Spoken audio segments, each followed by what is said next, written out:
Hello and welcome to the Two Man Power Trip of Wrestling. Your host, JP John Poz. With me today, very special guest. Now works for Wrestling Inc. He's a bit of a wrestling pundit. I know him as Music Man Matt. He does a ton of wrestling theme music, or he did. He also did a bunch of great podcasts. One of them actually hit number one on the charts. He is, of course, the Music Man himself, Matt Koon. Matt, welcome to Two Man Power Trip. How you doing? I'm awesome, man. It's great to be here. Not only am I like a longtime fan of Two Man Power Trip, but you and I have a history. Like, you're one of the first people that I've known in the wrestling business. I'd consider us friends. We've never done a show together, but we've seen each other all over the country. We've seen each other in LA. We've seen each other in North Carolina. We've seen each other in New York. It's always good to see you, John. And I've seen you here in Richmond too a few Yeah. times, Richmond, Virginia. So it is great to be here, man. Thanks for having me. Hey, no problem. No problem at all. When you think about it, though, we've had a lot of beers together, if you think about that. So, not had any shows. We did have some beers together. Absolutely. Yeah, we had one in LA recently, and then once in a while I'll have one with your brother and think it's you. Yeah, true. That does happen. When you were, doing stuff for the wrestling business now, back then was completely different, right? I mean, you really weren't in necessarily. You were just doing like themes and stuff, right? Yeah, I was producing for a very brand new podcast called Something to Wrestle with, Bruce Pritchard. It was brand new, and I was on at the very beginning there was four of us. It was Bruce, Conrad, Dave Silva, and myself. And it just took off like a rocket. Then, of course, started working with Tony Schiavone and a little bit with Eric Bischoff, just as the Conrad Empire grew. But back then, I think I just started with Conrad, and I talked to you because you're doing something in Richmond, and you said, "Hey, can you give Jillian Hall a ride to the Yes. show?" And I'm Yes. like, "Sure." And of course, if you remember, Jillian Hall had this like gimmick where she sang, and so I swear to God, I picked her up, and she blasted the music, and she was singing into her hairbrush, and I'm like, "Is this real life? This is insanity." She's doing her gimmick while you're driving her around. I mean, come on, is she crazy? It was insane, and that was kind of my first. Man, that might have been the first wrestler I really spent any time with was Jillian Hall on that particular time. Of course, we hung out that weekend. We got to know each other and became friends, and hung out with Shane Douglas a lot too. Of course, I think Arn was there and a couple other people. But things have certainly taken off from there, haven't they? Oh, big time, big time. And it's funny with you. I always think like, oh, when people like say stuff online, I'm like, oh, they talk shit online. I'm like, man, if they met him in person, I don't know if they say that because no one probably knows you're what 6'6", 6'5", and you're a big guy. I'm a big guy. I'm about 6'5", and I'm up around 400 pounds, and just someone. That's why being big is a good thing. No one picks on you. No one starts fights with you. But in general, though, no one ever starts stuff in real life. Like, even if you get disagreements online, someone will be like, "Oh, my bad, man. We're cool," or whatever. It's not just because I'm a big guy. It's just because, Twitter's not real life. Wrestling debates are fun and interesting, and I've kind of dialed that back a bit as well. But if someone talks crap, I'll talk crap back. But I don't think I've ever had a negative in person in real life experience with another wrestling fan. When you are going through the business, like going back there with Bruce, can you believe then? Because basically the podcast game didn't like explode. The business wasn't really booming back then either. Now, can you believe where we are in 2024 now with it just exploding? Well, that's how I found you guys, because you're one of the few, like, you were a premier podcast. It was like Steve Austin, and then you, and then there's a couple others, and I was addicted to these podcasts because, for a longtime fan, there wasn't really anything where, like, oh my God, you can hear Paul Orndorff talk about character. You can hear all these different things. And then now it became where Conrad kind of made what some people call the Conrad format of getting one guy sitting there for 3 hours talking about one subject, and that blew up. At first it was the personality interview, like what you guys did and what Steve Austin did, right? You'd have an Yep. interview, you would talk for an hour, and that kind of, a lot of people started doing that. And then with the Conrad thing, everybody started doing that, including myself, whether with Russo, I did it with Russo, I did it with Robbie E, I did it with Dax, and of course, William Regal. And, it's interesting what's going to happen next, but absolutely, there was no way to tell that this podcast thing would play out. And also, no way to know that I would be podcasting. It's like I just did music. I never spoke publicly before. And Conrad, I was at his house once and he's like, you should do podcasts. And I was like, huh. And the rest is history. Some people would like to forget it, but it is history. Now, I believe Dax was number one at one point when you guys were podcasting together, and I think Regal was number two at one point, right? As far as charts are concerned. Yeah, like it was a thing with Dax. Regal did really well. Regal wasn't really made for podcasting. He didn't like talking behind the scenes, but he had such a wealth of knowledge. And, when he talked about something as simple as pins, and it's something that informs my wrestling watching this very day. Like you watch someone pin somebody, do they take their other arm and press down the shoulder? Are they trying to win the match? It's something I watch every time. If you watch Moxley or Wheeler Yuta, anybody in BCC, or anybody that Regal has a hand in, you can see when they pin somebody, they'll take the other hand and try to pin them down. Dax, of course, Dax and I are dumb. And so we just thought, hey, Dax is someone who I became friends with, Dax Harwood, of course, FTR, who I became friends with. We decided to do a podcast. And in our heads, there was no reason not to talk about everything. Like Dax and I are both from the streets and both not really afraid of anybody or anything. So we're thinking, hey, we can just talk about anything. There's nothing we can't talk about. Turns out there's a lot of stuff you're not supposed to talk about. And that's kind of what made our podcast go away in a sense, is that it just created too much controversy. It was too much of a headache for him compared to his wrestling career. And it was better for him and better for wrestling that it went away, because I felt we were contributing to the wrestling world in a negative way by bringing up a lot of stuff, but we just weren't afraid to talk about anything. When that happens with Dax, is that one of the things where it's like, okay, we'll do this over when your career is over? Is that like the thought process is like, this is too personal right now and creating too much controversy, even though controversy does sometimes create cash? Absolutely. We've talked about it many times that when he retires, we'll do this again. But, in short, it's CM Punk, right? The CM Punk thing had died down a little bit. Brawl Out had happened. It was a few months past. CM Punk was out of sight, out of mind. We brought him back up again. And all of a sudden, everybody's talking about Punk again. And then Punk comes back. We start talking about, hey, at All In, they should just do FTR and Punk against the Elite. Like, why not? And apparently there were some people who did not like that being mentioned. I'm not saying Tony Khan, I'm saying other people in the organization. And it just led to just a lot of stuff that made Dax's life a little harder than it should be, when my dude is just trying to be a great professional wrestler. He's not trying to be a political person. And if you listen to the podcast, he says nothing bad about anybody, whether it be the Bucks or Kenny or, of course, Punk or his friends. We kept things pretty positive. It wasn't that we said things we weren't supposed to say. It was that we talked about things maybe you weren't supposed to talk about. Gotcha. With that, though, he wanted to work with Dax wanted Punk to work with them. Punk probably wanted to work with him because, obviously he knows I'm not in this business to make friends. I'm in this business to make money.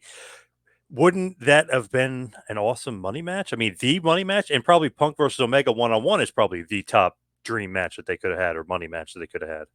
It would have been amazing, but the resentments were so much. Now, I don't talk to Matt and Nick Jackson. I have had, let's say, pleasant dealings with them. We got together in a very, can't talk about it too much, but a very challenging thing a few years ago when I played music with their dad. And they came out, and they've always been very nice to me. I've never had any problem with them. But I think from their perspective, they just didn't want to work with Punk because Punk, started a physical confrontation with them. That's their perspective. I'm not saying that's right. I'm not even saying I agree with that because I'm not sure. I think it was just a fight. You get over fights, you work, you make business. But from their perspective, the company they started, the company that they put their blood in, their soul into, was being disruptive by a physical encounter, and they weren't under any kind of obligation to work with someone like that. this is all conjecture. This is all assuming. You know, I do know they weren't going to work with them. That's a fact. And so, if I'm not going to work with somebody, it's because I think they're an a-hole, or I don't want to give them that credit. I don't want to give them that rub. I don't want to make someone else look good. And I'm guessing that's what it was. But as far as I know, Punk was willing to let bygones be bygones.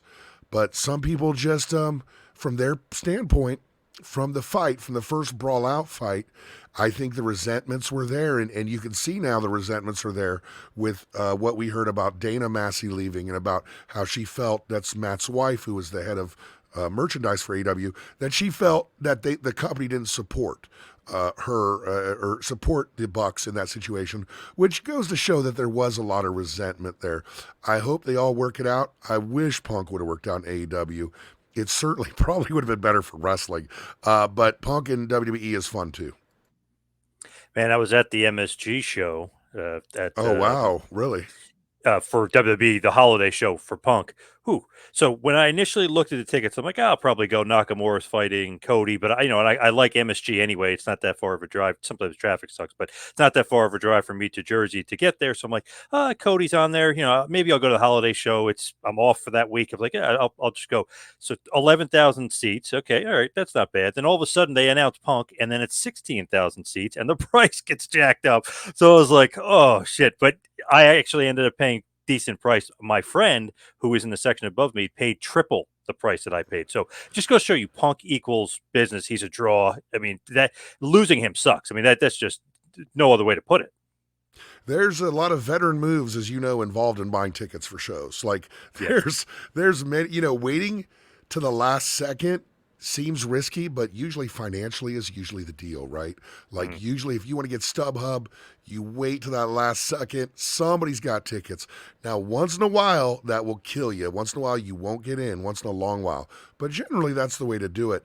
Punk leaving AEW was a killer. And, you know, I don't know the whole story. One thing is, Dax and I are friends. We're close. But people don't believe this, but I've never once asked him about Punk off air, because I know one of the most obnoxious things to him is, like journalists ringing him up and being like, hey, dude, what happened with your friend?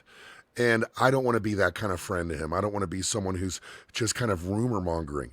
But I will say that I believe Tony Khan felt he had no choice.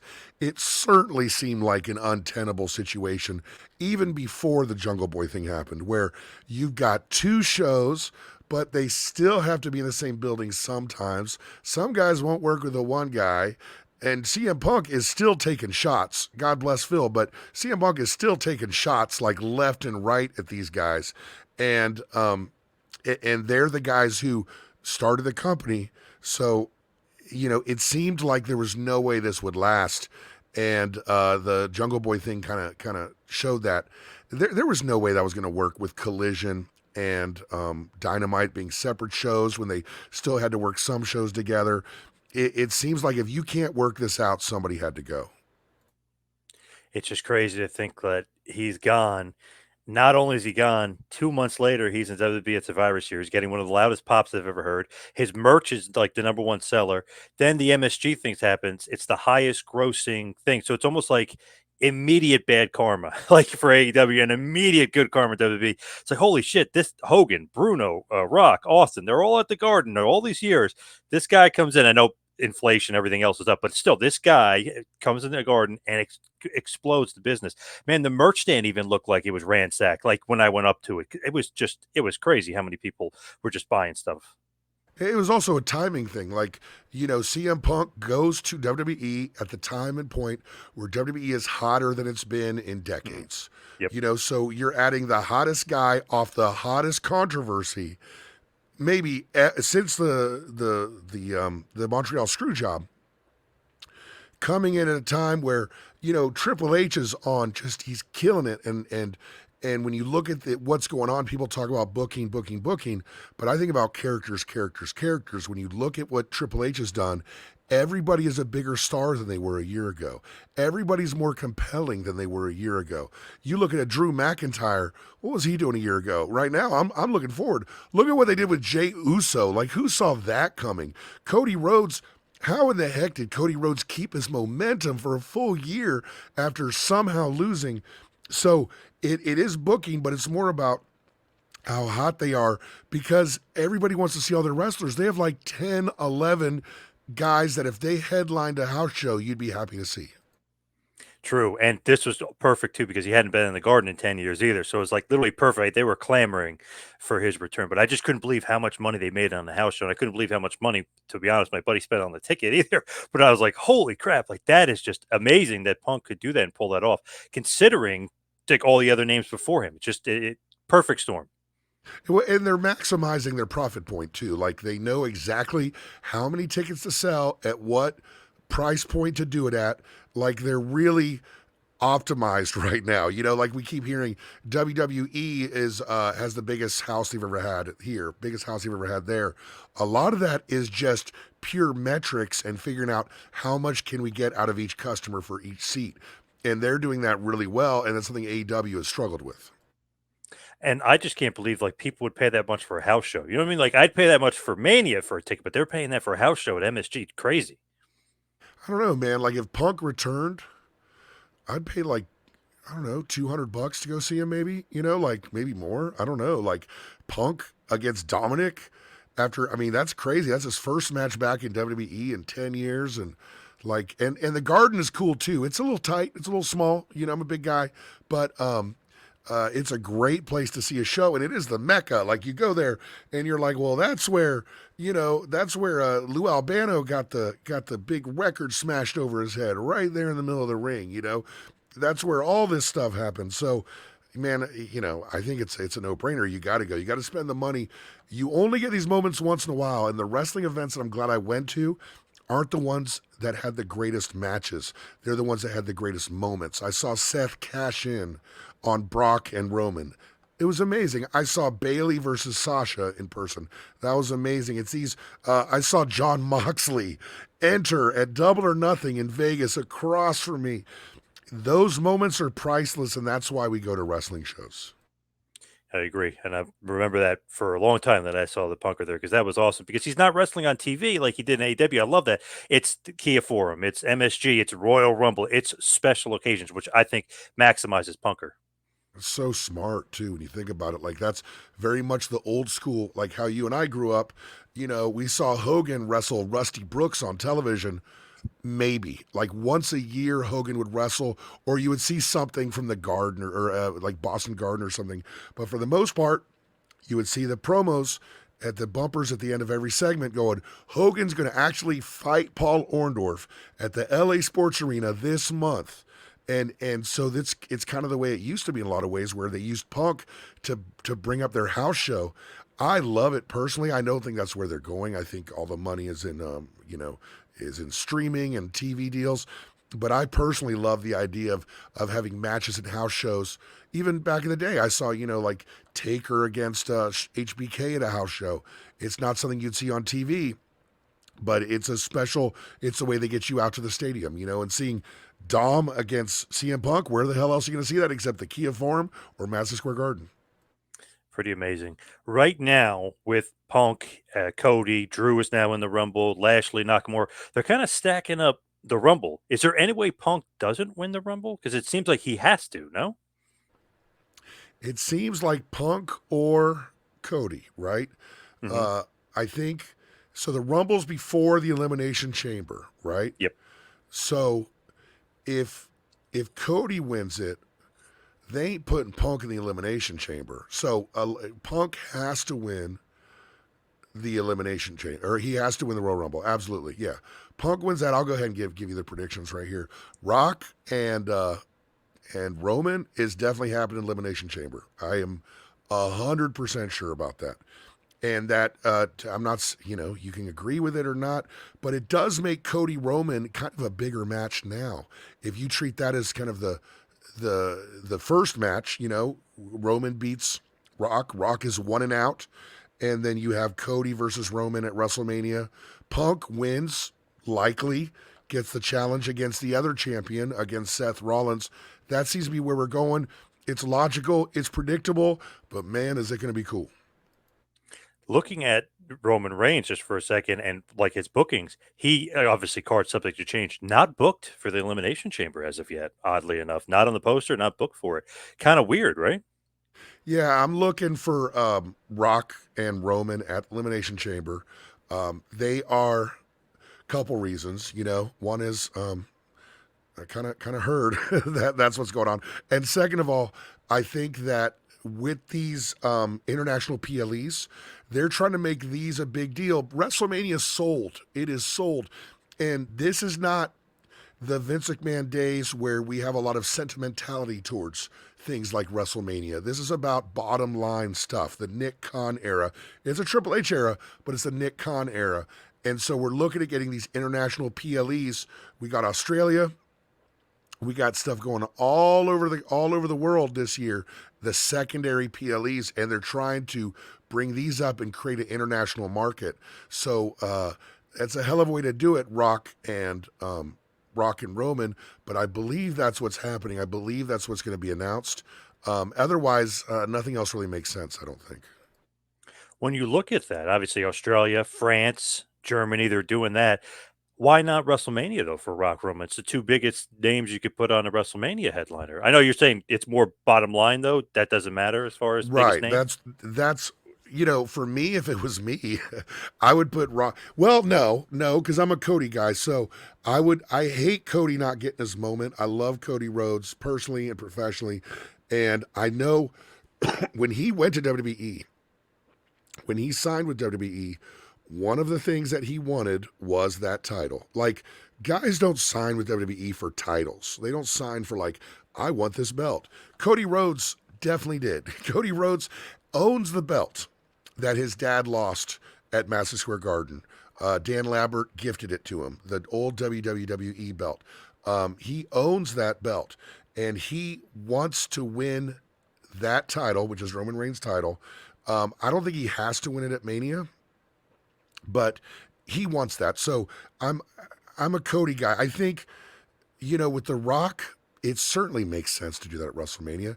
I would probably put it at WrestleMania just at sentimentality.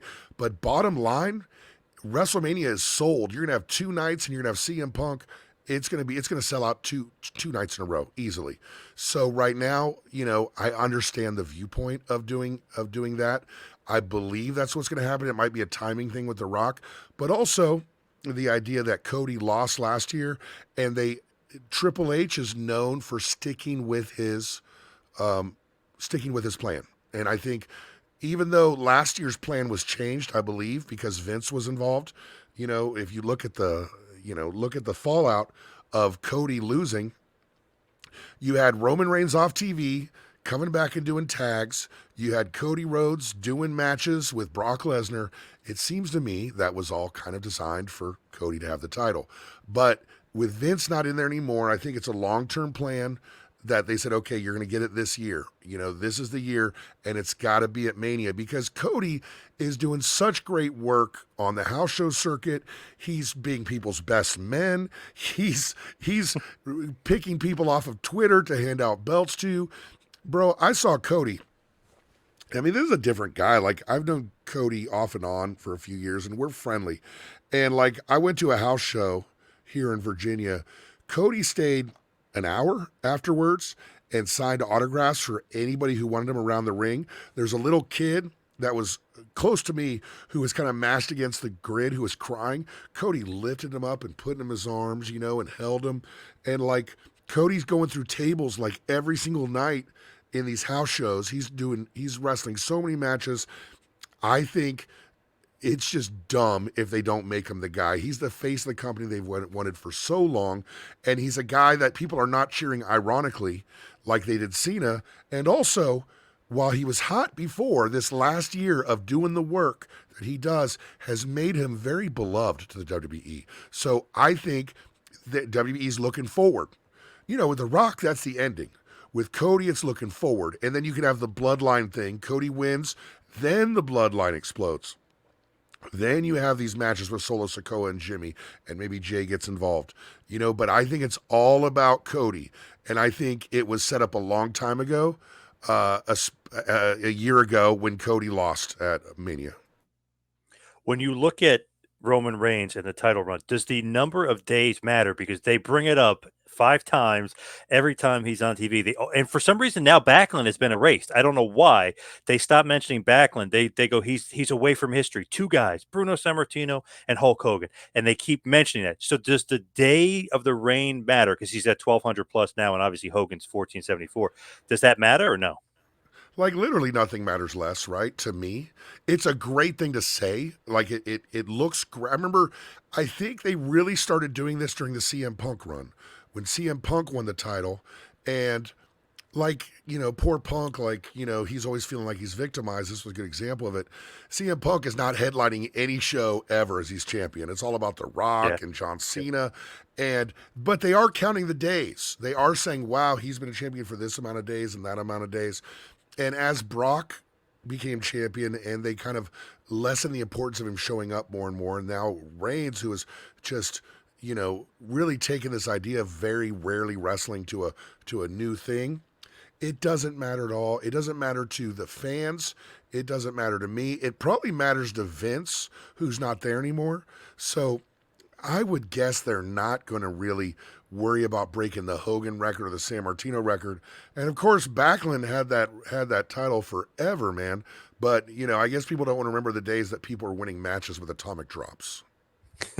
It's just weird that they mentioned Backlund like crazy. They were talking about Pedro Morales, then he beat Pedro, and they stopped talking about Pedro. Then they were talking about Backlund, and then all of a sudden, recently, they stopped talking about Backlund. I don't know why, but they just kind of erased him from history. I guess so he could just focus on Hogan and Bruno. But just to me, it just seems crazy that they keep talking about the numbers. Like, oh my God, is he going to hold the belt for 5 more years? Beat Bruno? That'd be crazy.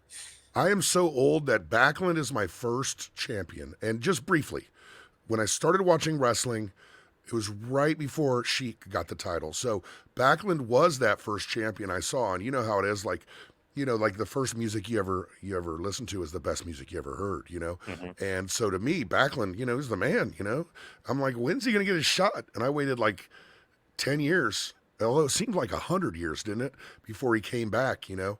But yeah, Backlund deserves that. Backlund was, he was handpicked to be kind of the opposite of like superstar Billy Graham, and to be like this clean cut, like the face of the company. And he just didn't really have the charisma. But they certainly found it with Hogan. Oh, in spades, maybe the most charismatic ever. When I was born, Backlund was a champion. When I was, I guess with it, if you will, Hogan is the champ. So that's when I first got into it, got the LJN. And I'm like, oh my God. And then Hogan became a god, basically. He was like the real life superhero to me. It's really funny when you think about it. It seems like those years stretched out for a decade, but it's just such a short period of time. Like Yep. WrestleMania 1 through WrestleMania 4 or 3 or 4, right? Where Hogan was just dominant, and then gets it back from Savage. And, to me, that seemed like it lasted like 20 years, that Hogan was on top. But we look at it now, like that's less of a time than Tyler Bate was in developmental system. Like it's not It's really, crazy. Yeah. yeah, time just is a strange thing. And then watching all these older wrestlers wrestle now is insane. Like AJ Styles is older than Hogan was when he was in the NWO. Like that's insane to me. Man, it's like Edge looks amazing, and he's 50. Christian is 50. He looks good. It's like, what the hell? All these guys are that old, but they look like I don't know, 15 years younger than what they really are. It's crazy. Like Rock and Roll Express were in their 30s when they were doing Smoky Mountain. Yeah, You know what they I'm look saying? horrible. Like when they Yeah. showed up on Raw for that NWA thing, which actually I kind of thought could have hit and could have been cool. Because you got some cool guys in there, but they were like not even 40 when they did. I think Ricky's a little bit older than Robert, although you wouldn't know it from seeing him now. But Yeah. you know, Sure. Yeah. Ricky looks great. Ricky Ricky looks great. But it's insane when you see the average age of the effective wrestler, and I think that is something that that AEW has is they do have a lot of really good young like real like actually young wrestlers from Sammy Guevara to MJF. Darby Allen, really good wrestlers. If they can hold on to them, are going to be a big part of wrestling future. Now I know. your longtime close personal friend Disco Inferno did get in trouble for saying that AEW needed a reboot. But I just saw Jim Ross said the same thing, and obviously I don't think anybody's going to say anything to Jim Ross. But what do you think? Do they need a creative quote unquote reboot or no? Well, Jim Ross just doesn't give a crap. You know what I'm saying? Like Jim Jim Ross don't care, man. He will just say Yeah, anything. He's, either his contract's up or his contract's been re-signed, but he just doesn't care. Now the thing with Disco, the reason why Tony Khan got on Disco about that is that in Disco, we cool. I blocked him just because some other stuff, but if I ran into him, we were cool. But like, Disco's been a hater on AEW from the very beginning, like, like Vince, Russo. It doesn't have a lot of credibility when you hated them from before they started, Um, right. Here's the thing, though. AEW has done a bit of a reset. They have putting, MJF didn't wrestle even as champion on their show ever. And then he's wrestling all the time. He's appearing in all kinds of segments. They do the Continental Classic, and there was a time where they were doing these really corny, bits and these corny angles. So they are doing a bit of a reset. They did it. They started like maybe 2 or 3 months ago, and I think people just haven't noticed. Now, is that going to be enough to really make an impact? We'll see. But what we don't need is like some kind of overt, obvious reset. That has never worked in the history of wrestling. Like when Russo was at WCW, we saw it once with the Russo Bischoff show, New blood, yeah. and then we saw it again, and then we saw it again, and then we said this company sucks. We need to do this. Like you only get really one of those, and so they had to be very careful. I think right now what AEW needs to do is keep solidifying their base, making sure they don't lose their base, which I think the Continental Classic was important for, so they can keep that number that keeps them going, but also figure out how to draw in those new fans. How to, Orange Cassidy is very popular with the kids. Danhausen's very popular with the kids. Female wrestlers are a big draw for kids. We have to understand something. Tony Khan forgets this. WWE forgets this. Go to any wrestling fan and say, when did you become a fan? When did wrestling capture you for life as a fan? We are kids. All of us were kids. Now, Yep. if you, as somebody who works with kids, if you try to market to kids and insult their intelligence, it ain't going to happen. But if you put on kind of an edgy, cool product that will appeal to kids, that's the key. I remember going to NXT Black and Gold, a lot. I love that. I love that era a lot. But I remember looking around those shows, those takeovers, being like, where are the kids? There's not a single child here, And so I think appealing to the kids is how they need to do it, and that's every wrestling company. If there ain't one wrestling company that's going to draw in adults. It only happened during the Attitude Era, and it happened among young adults and older teenagers. You got to draw on those kids by making cool people look like superheroes. People have, and nowadays, fun, exciting matches. But, like someone like Sasha Banks, you present her like a star. You present her, here's the template. I know I'm talking a lot. But the template is Cody Rhodes. The way that Cody Rhodes was debuted in WWE, my God, perfection. Perfection. That's what they need to do with Sasha. That's what AEW needs to do all together. Like I said, I think not so much a reset as who we trying to get watch TV, who we trying to get to watch this, because capturing kids, we don't all stay. Like there's a few of us weirdos like you and me, John, that stay forever, right? Okay. They stay Yep. forever. But for the most part, we're all captured as kids. I know maybe 3 or 4 people of all the fans I know that started watching as adults. That is so true. I've been watching since the mid '80s, early '80s. I've been watching. I mean, Jesus Christ, and been watching ever since. But you're right. You got to catch them younger and then keep them. Like Attitude Era was where I was loving it because I loved Hogan. Then now I love Austin, and then I get some of my friends who don't even like wrestling. Hey, this guy's giving the middle finger and saying "suck it," and you know what I mean. You got Sable over here, and you got China, and this and that, and then they get into it too. But they didn't watch when they were younger. Yeah, their kids doing crotch chops at school. Um, Austin 316 takes off as a t-shirt. You made it cool.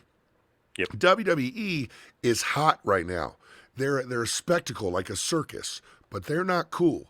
Like it's not like people are bragging they watch wrestling, But AEW, any organization, has the ability to be cool if they want to. Darby Allin is someone with the kids I work with, he would definitely appeal to like teenagers and young kids. This dude's psychotic. He's disturbed. He's probably on the same kind of like ADD and depression medicine that all kids are on these days. Like he's going to appeal to the masses. You know, he's going to appeal to these kids. I think, you know, WWE could do it too, but they don't like to do those kind of, you know, real characters. AEW could definitely do that. You know, they have the people to do it if they wanted to. I like Darby Allin a lot. He is the Jeff Hardy to me, like the new age Jeff Hardy. When Jeff Hardy was coming up, and all the girls are screaming, he takes off his shirt, they go nuts. But he's also a daredevil, so he attracts the male fan and the younger fans because they look up to him like, man, this guy is cool. He's not big, he's my size, or whatever, but he can fight anybody because he's fearless. I like Darby. He's got a cool gimmick too. He's different. Yeah, he is who he is. You know, he's psychotic. Like, you know, like he's like, man, he's like Jeff Hardy with worse decision making. You know, like he's Yeah, just, man, I'm some of gonna the stuff jump he off like, this. Yeah, every time I see Darby wrestle, I say, please don't do that anymore, Darby. Like, I've gotten old enough. I'll say it on this show. I'm 51. I know I don't look 51, but I'm 51. So I'm a little bit older. And as I get older, I watch wrestling. I just don't want them to get hurt. Like, I don't want these guys to get hurt. I used to love the violence, and I still love the violence. But some of the stuff I see Darby do, I'm just like, man, I really hate to see it. Like, I talked to a friend of mine. You may know him. His name's Nick Gage. You know Nick, right? oh yeah. So, Nick is someone I have tremendous affection for personally. I like Nick a lot. I can't watch his matches. I can't watch them because the glass and the getting cut. Mance Warner too, same deal. I can't watch Joey too, Joey Janela too. These are people that I'm friends with that I have great affection for. As I get older, I just don't like seeing him get hurt. But Darby is hurting the inside of his body, and I know there's no stopping him. But I wish there was some kind of slowing him down. With AEW, like obviously Darby is good and they have some good talent, and I'm saying like reboot and stuff. But do you think creatively Tony could use like somebody, maybe not Bischoff, but like a Bischoff type or like a Sullivan type, a Kevin Sullivan type, like somebody like that that had the experience that went through the wars, that would be like his right hand man or something in creative, or do you think that he's doing okay? Here's the thing with that. It's I don't think it's one or the other. Like this is okay, so I have a music school, and my music school I started with my bare hands. I like built the walls, and I there's a stage outside. I built it. I did 100-hour weeks every week for years. I don't do them anymore, but for years, like 5 years, my entire life was a school. Once in a while, someone will come up with an idea, and I'll be like, "Shut up! You don't get to say the idea because I did the work." And I feel a little bit that way about Tony Khan. Like, it's his company. You know, it's his company. And you'd say, okay, you're not good at the fun thing, so you don't get to do the fun thing. You're not good at the fun thing the way I think you should be good at the fun thing, which is booking. That's the fun part. That's why he does this. Like, Tony Khan did E-Feds when he was a kid. Like, this is what he didn't get into this to hand off booking to somebody else. And if he ultimately fails as a result, he's the one who takes the financial brunt. Like, it's his company. And I think people lose sight of that. What people get all involved in is like, well, he's a billionaire's kid playing. Yeah, that's not his fault, guys. He was born in that situation. I wasn't. You weren't. That's not his fault. We can't hate him for that. But would I enjoy AEW better if it had storylines that I liked more? Yes. Yes, I enjoy things I like more than things I don't like. But can I tell this guy who has made this thing his life? Like, Tony Khan ain't no figurehead. He's a guy who puts in hundreds of hours, just hundreds of hours, his entire life. He is a billionaire's kid, and he could literally sit on the beach with his America's Top Model girlfriend and do nothing all day long. But instead, he goes, you know what would be cool? What if we got Muda and Sting on this rampage? You know what I'm saying? Like, we should appreciate him more. I'm trying to do that on my criticism online, honestly, because I get that whole mode too where I go, well, Why didn't you do this? Why didn't you do that? I do that too. But the dude, like, put in the work, puts in the work all the time. And by the way, got a TV deal. Like, do you know how hard it is to get a TV deal? People, TNA never got a TV deal. TNA tried for 20 years. This dude got a TV deal. He didn't get it because he's Tony Khan, billionaire's son. It might have given some inroads, but he worked towards it. So, in short, what I'm saying is, I think the booking could be more curtailed to what I would like. But who are we to tell this guy of this company that's winning Wednesday nights very frequently, getting 100,000 pay-per-view buys, filling a stadium of 80,000, that you can't do the fun thing? Let him. It's his company. If it fails, it fails. You know. Hey, that generational wealth and wrestling thing does actually work, believe it or not. There's another company out there, same kind of deal.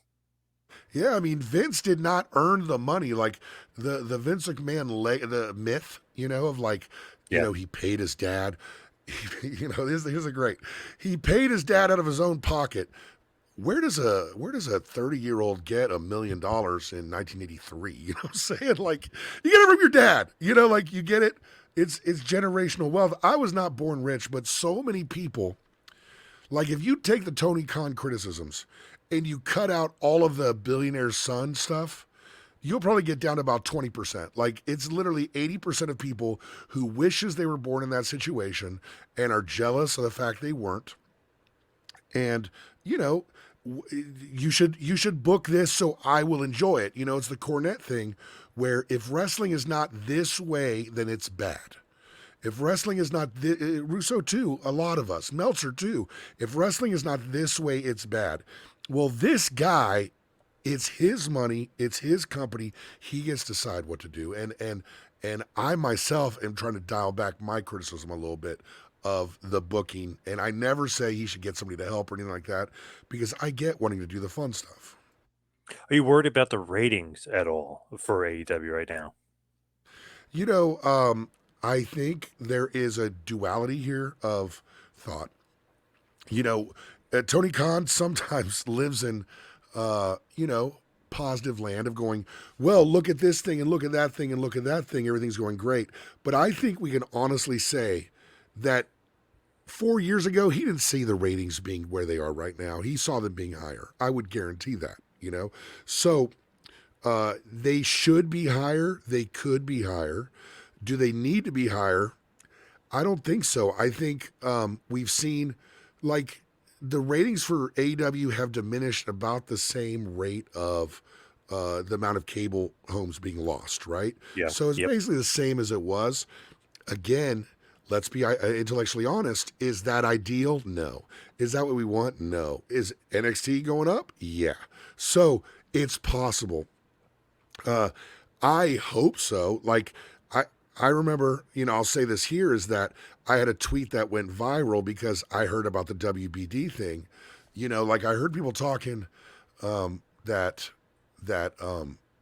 WWE were talking WBD, and I wrote on Twitter, I'm like, no, they're not. That's stupid. There's no chance. And I get a text that said, yeah, they are. And they met the day after Survivor Series, and they met the day before the tweet I sent. And I was like, oh my, okay. So I tweeted, hey, people are going to go crazy when they find out. And that tweet blew up, and people are like vague tweeting. But I would hate for WBD to be taken out from under Tony. I also heard that there's been an offer from WBD that's been sitting with Tony for a while. That's what I heard. And that he just hasn't signed that offer yet. I don't know if he's lost leverage or gained leverage. But I think, Punk was a factor. Punk was a factor. If they met the day after Survivor Series, which is what I heard, that means that Triple H knew, Nick Khan knew that Punk was coming in, CM Punk knew he was coming in, and probably David Zaslav knew that Punk was coming in. Yes. That Sunday if they met Monday. So,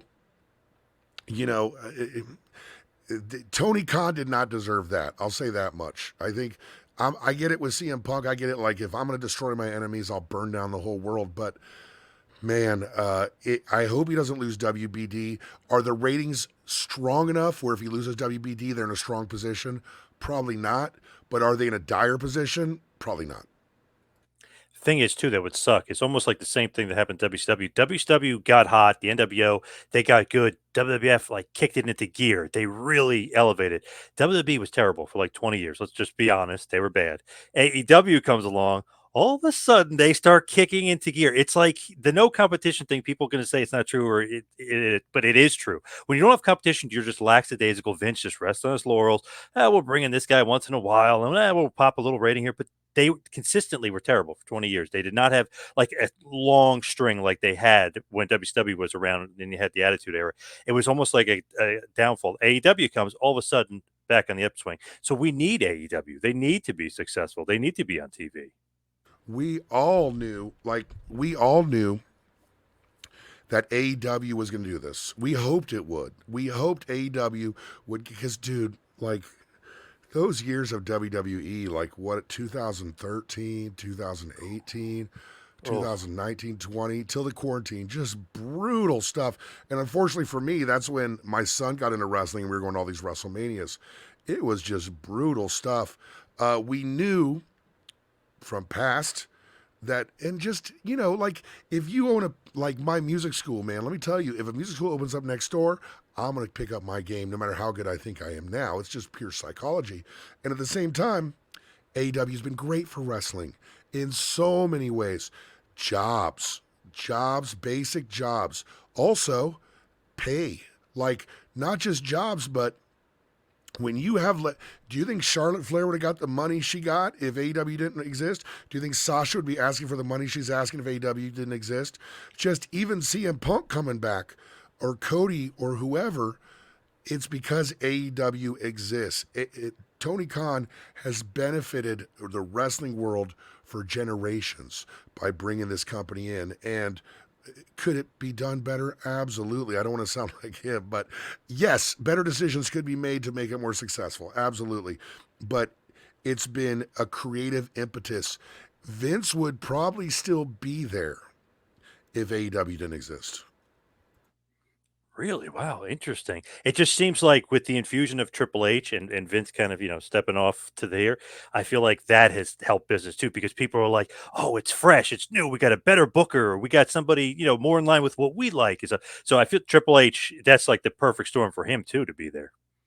Yeah, and there's no need to make the change if there's AEW, right? Like, Right. how do you know? People, even back then in 2017, 18, 16, people were like, oh, you guys are too critical. Oh, you guys, saying like, it's like, this is terrible. It's hard to see it until you see of another company nipping at your heels.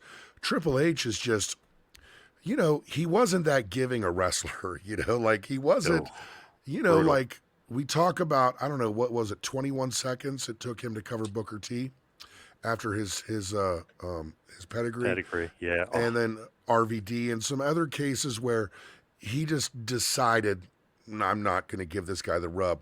Triple H, man, it's kind of cool if you think about it. Triple H, the wrestler, was in self survival mode, trying to promote himself the best. Triple H, the executive, is trying to make that company good. So he's applying all those things he did for himself to everybody else. I have not heard nary a complaint, an underhanded comment, a leak, anything negative about Triple H. I know Dax and them, they never felt they were Triple H guys, but they never particularly felt disrespected by him or treated, uh, you know, they don't get yelled at for sneezing anymore. Like it's a whole different culture, and I think with the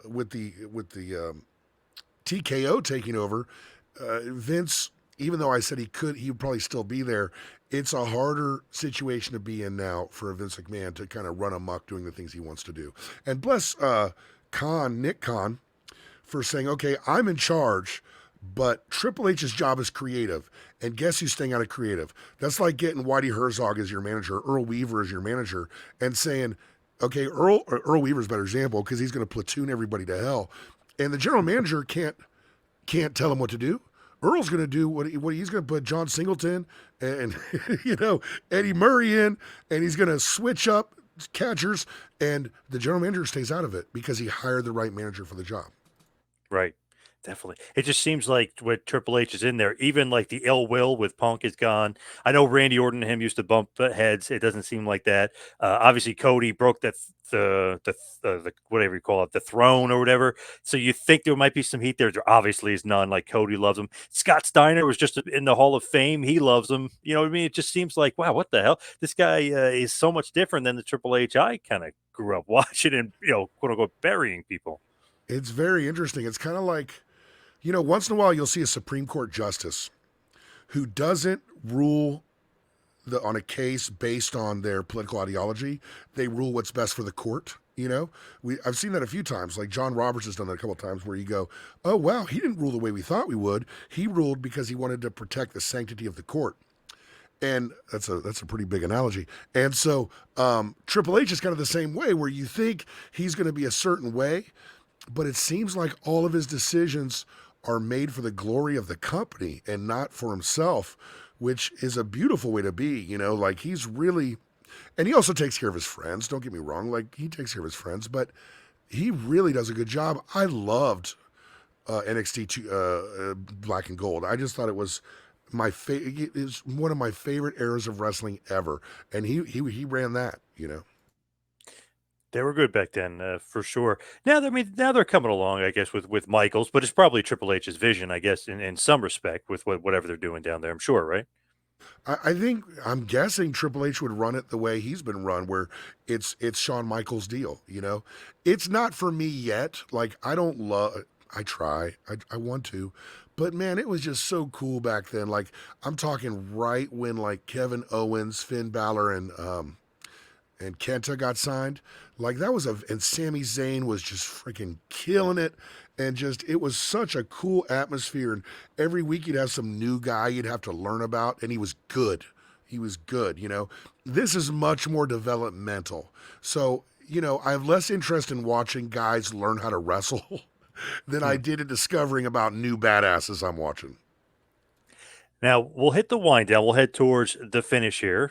Won't keep your voice. We'll keep it nice, intact. I know you're not 100%, but let's just say favorite. We'll do some quick hitters. Like favorite promotion right now that you enjoy.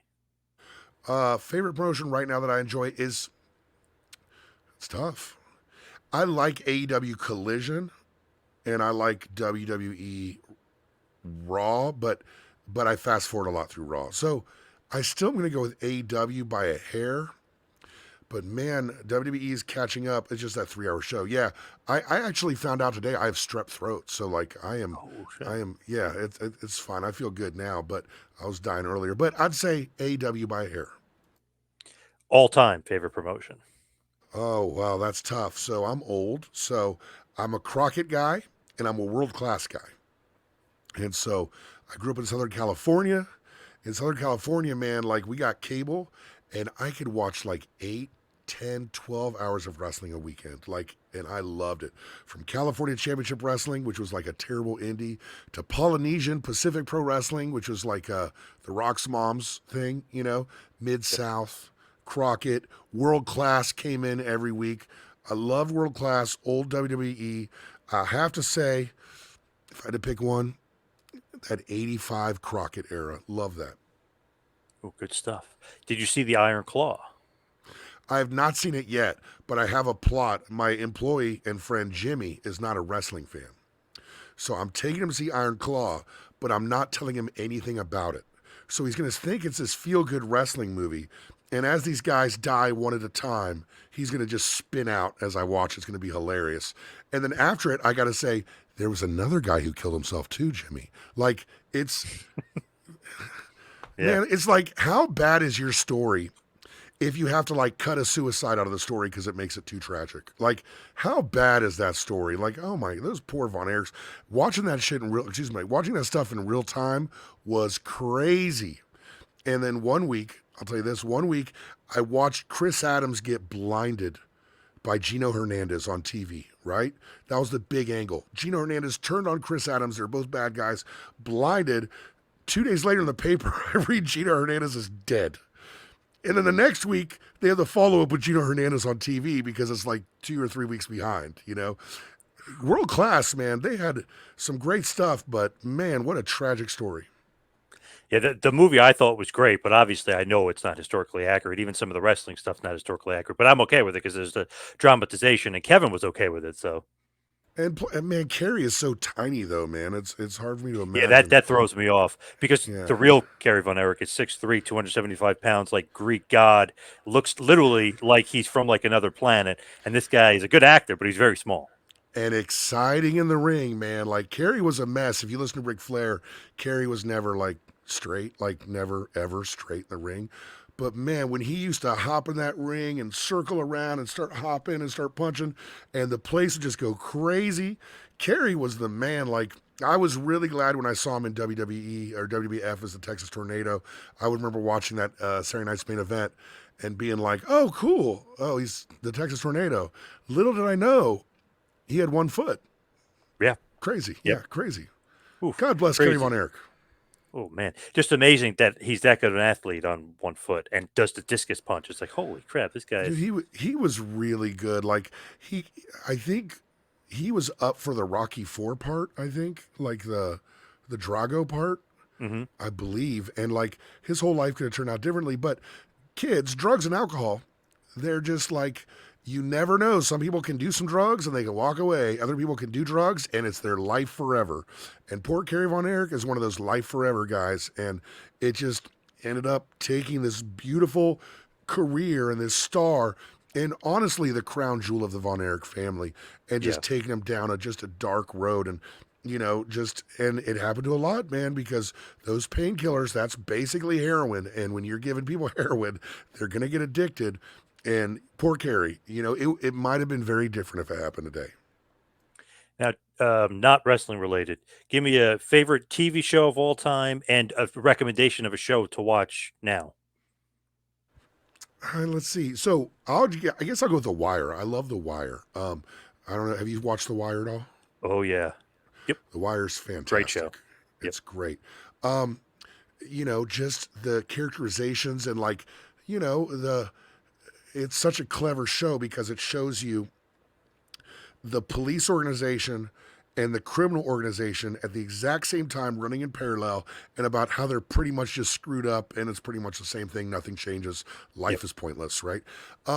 So I don't know about now, what's on now, but I just finished watching Snowfall. Have you seen Snowfall? No. Was it FX?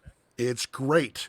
Snowfall is I guess it's a little bit like The Wire because it's centered around African American characters and the drug cartel and the drug trade, but it's about the '80s and the '90s where crack became an epidemic in Los Angeles, and it follows this one character who kind of just invents crack, and it had 6 seasons. It's dark, it's crazy, great acting, great characterizations. So I would highly recommend Snowfall. Oh wow. Okay. I love recommendations on TV shows. I'm gonna have to check that out. Also, by the way, The Wire, when Stringer Bell dies, wasn't happy about it. It's my favorite character on the show. Was not happy about that one.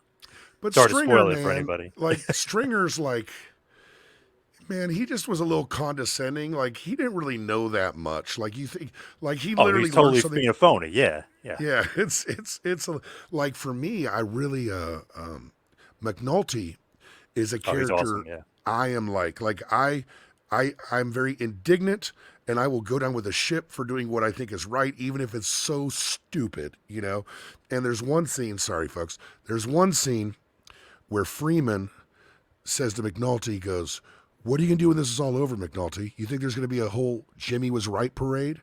How's this end?" And McNulty goes, "I don't know, man, like another case?" And Freeman goes, "You got to find something more than this right here." And that's how I feel about my job. Like I'm so into it that I don't really care and I don't see the end result. And it's just a deep show. I love that scene. I love the show. So many good characters. Bunk and Omar and Clay Omar, yeah. Davis is awesome. Yeah, there's so many good characters. Yeah, I have a poster in my living room of The Wire, like a giant movie poster of it. I'm a big fan. Good I'm a show. child, Awesome. basically. I have movie posters in my living room. So Nice, nice. Favorite movie? What do you got for movie? okay, so movie. I like a gladiator a lot. I'm a dude. So have you seen Gladiator? Oh yeah, Russell Oh, it's Crowe. fantastic, fantastic. The scene where he reveals himself, to Commodus, and he says, "Father of a murdered child, husband to a slain wife, and I will get my revenge in this life or the next." Oh my God, just inject it in my veins. Love it. That's a dude movie. Great movie. Great choice. Love that movie. Thank you. Have you ever seen The Usual Suspects? Have you ever seen that movie? Love The Usual Suspects. I love movies with surprise endings, but I'm known as someone who loves movies with like sad endings. Anything sad at the end, I'm for. Flowers for Algernon, love it. I don't know if you remember Flowers for Algernon, but No. Mm-mm. Rogue One, oh my God, perfect. Yes. Fight Club, perfect. Give me something where everybody dies at the end, and I'm in. Infinity War, perfect. I could have just left it right there. Yes. So yeah, for sure, for sure. Now, before we let you go, tell us where everybody can find you, what you're up to, Wrestling Inc., the music school, if you're doing any more themes, everything you got going on. Well, I have, for the first time in many years, decades, created some music, just original music, and I'm actually singing, which you can't tell from hearing me now. But you can look it up on Spotify under Matt Koon, Koon, or Apple Music, or Amazon Music, wherever you get your music. I have 3 songs that are recorded right here where I'm sitting. I am on Wrestling Inc. on occasion. Unfortunately, one of my wrestling themes just went bye this week, unfortunately, because my theme for Deanna Perrazzo for Impact is no longer for Deanna, is with AEW. And bless Deanna, she gave me a lot of work. She gave me a lot of referrals, including Steve Macklin. So if you hear Steve Macklin's theme, that's mine. Not too much music these days, but I will say, and of course, Wrestling Inc., I will say it's very hard to keep me away from podcasting. So I would say by the end of 2024, I'll be back with something that people will love and hate and be talking about. Now, I don't work with Dutch anymore, but my favorite song is when you gave it to me, the Dutch theme. I love that. That was perfect. I know it's not music, but it's an awesome theme. It's awesome. Yeah, man, that was actually, with themes. That's why like wrestling themes and podcast themes aren't really for me. I like songs. Like I like verses and choruses and bridges and that kind of thing. And Yep. that one was a cool one. I forget. I think I called it Swampy or something like that. Um, I like that one. I might bring that one back because that is a cool tune. Yeah, yeah. Yeah, when you said You to me, know, it's just a swamp. Just swamp. yeah. I think what I do is I can play drums and guitar and bass and keys and I can write and I love that whole process. And if you guys are interested, you can check out my music. Just search my name. But yeah, that was a cool one. Things didn't work out with Dutch, huh? No, he's doing his own thing. Wanted to go to a different platform, YouTube or whatever he wanted to do. Yeah. Yep. Well, good luck to Dutch. He That is crazy certainly old having bastard. Yeah. many takes that I disagree with so much on so many levels now. But he's Well, blocked he me on said Twitter, but he did say he we're wants to good. be Cornette, so I don't know if that's good or bad. He's trying to. There's a lot of that going around, man. Cornette, me and him, me and him. That's a great story. So me and John are hanging out. Me and Cornette has beef, and like he said, I'm not a little person, and Cornette's there. And John's like, Cornette's here, Matt. And Chad was there too. And he's like, Cornette's here. And Chad's freaking out. I'm like, what the hell? And I walked up to Jim Cornette, introduced myself. It's just real life beefs are funny. But dude, like Cornette is destroying right now as far as money for Oh, he's the king. podcasting, Yeah. Yep. YouTube. He's not quite where Something to Wrestle With was, because dude, I was doing their stuff. Something to Wrestle With was doing 1 million an episode. Like they were Oh, killing it, dude. Like there's probably 5 in a row that broke 1 million from the Cornette episode, the Russo episode, Judgment Day '92. They were doing 1 million, like, and we're talking after the metrics changed. Like I don't know if you remember where all the metrics dropped by like 40%. yep.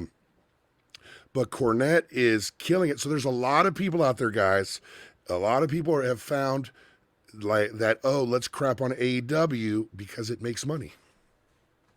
He did not to I guess rat out Dutch, but he did. He's like, I want to be like Cornette. I'm from that era. I could do that, whatever. So I was like, all right, yeah, go for it. That's great. But for some reason, Cornette, I mean, obviously he's killing it. He does great. But for some reason, I mean, that's an audience that's out there that just they eat that stuff up. They love that stuff. We don't get along. We don't have the same principles. We've had lots of arguments and fights, but he is a very articulate, entertaining Oh individual, yeah, and no one yeah, can debate that. He's a yeah. very articulate. That's the best way to put it. Like he can string, dude. Like watch some old Crockett, man, where he just gets on the mic and talks for like the entire match. I mean, he's still that guy. You literally just say, "Hey, do you think Tony Khan's pencil is yellow?" And then boom, there's like a 15-minute story, and it's unbelievable. Yeah, he's great. He's amazing, and I hope you have just as much success on here as well. This is great. I see the logo. When I saw the logo, I remember it was like one of 3 podcasts I had on my phone when podcasting first started. So it's really an honor to see you, John, and I hope to see you again soon. I guess I'll probably see you in Philly. Yes, I will be at Mania. Yes. Awesome, dude. Night two, right? As of right now, it's just night two, but I might have to spread that out. If it's Rock Roman, I mean, Yeah, I guess the place will be would be jamming. I think so. I think so for sure. Well, I appreciate you having me on, man. Thank you so much for Yeah, sure. thank you, Matt. Appreciate all the time tonight. Thank you so much. Absolutely.